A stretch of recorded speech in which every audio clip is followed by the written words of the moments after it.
জীবনে যা ইনকাম করেছিল তার সবটাই জলে চলে গেল চাহালের। বউকে ডিভোর্স দিতে গিয়ে একেবারে ফতুর হয়ে গেলেন চাহাল। কিন্তু জানেন কি, ধনশ্রীকে কত টাকার খোরপোশ দিলেন যুজবেন্দ্র চাহাল? টাকার অঙ্কটা শুনলে একেবারে থ হয়ে যাবেন। দেখুন, ক্রিকেট শুধু খেলা নয়, এটি ভারতে এক আবেগ। ভারতীয় ক্রিকেটারদের পেশাদার জীবন যেমন আলোচিত, তেমনি তাদের ব্যক্তিগত জীবন নিয়েও ভক্তদের আগ্রহের অন্ত নেই। তবে তারকাদের জীবন সবসময় মসৃণ হয় না। অনেক ভারতীয় ক্রিকেটারই বিবাহ বিচ্ছেদের মতো কঠিন অভিজ্ঞতার মধ্য দিয়ে গেছেন। বর্তমানে যুজবেন্দ্র চাহাল এবং ধনশ্রী বার্মার ডিভোর্সের প্রসঙ্গে এখন তোলপাড় ক্রিকেট মহল।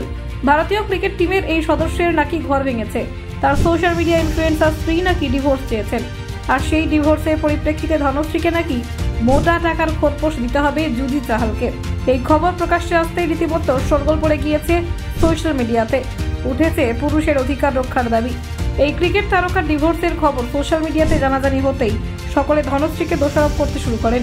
অনেকেই বলেন শুধুমাত্র টাকা এবং সম্মানের জন্য যুজবেন্দ্র চাহালকে বিয়ে করেছেন ধনশ্রী।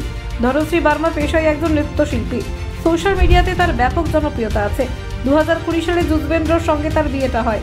এখন শোনা যাচ্ছে বিয়ে ভাঙার জন্য স্ত্রীকে নাকি 7 কোটি টাকা দিচ্ছেন জুজি চাহাল।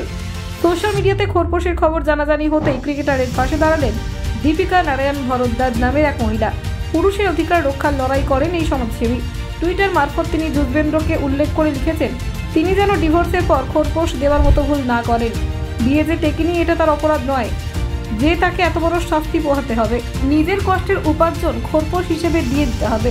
তিনি লিখেছেন, আমি জানি না যে গুজব রটেছে সেটা সঠিক কিনা, যে আপনি আপনার বিচ্ছিন্ন স্ত্রীকে 60 কোটি টাকা দিচ্ছেন।